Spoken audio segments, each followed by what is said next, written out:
My name is Melissa. I'm the owner of Chef Mel Sauces Incorporated. When I was a kid, I always thought I'd grow up and someday I'd have my own restaurant and I would have the best spaghetti, meatballs, and grilled cheese sandwiches. And I told everybody that, even as young as maybe age 5. I was an entrepreneur growing up. I did all kinds of entrepreneurial things. But then it was time to go to college and buckle down. So I got my degree in physical therapy and was working at the hospital and starting a family. And I love to cook. And one thing I couldn't figure out was spaghetti meatballs. I loved my grandmother's sauce. She's full-blooded Sicilian. But I tried every red sauce out there. And I would doctor it up, and to no avail. It just wasn't good. So I thought I might as well start from scratch since nothing else is working. So I thought, let me ask my grandmother, how does she do hers? So she showed me, and it was an all-day extravaganza, as a old Sicilian grandmother would do, right? And I thought, how can I simplify this? So I was asking her about her seasonings.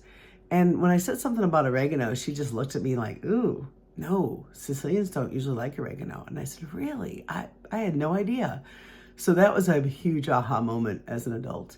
So I went home and played around with it, and I made a sauce that turned out pretty good. I liked a little bit of a sweet touch to it, and I finished it off with some of the red wine that I was having a glass of, and thought, hey, you know what, this turned out pretty decent. So I brought it to work. We had a little potluck, and everybody went crazy over it. And I mean, really crazy. They were begging me constantly to make more. I was never allowed to bring anything but that to a potluck. So I ventured off into my entrepreneurial spirit and did this little side hustle for a while and learned how to can it. And I started doing craft shows and farmers markets. And then I took the big, huge leap of faith about 16 years ago.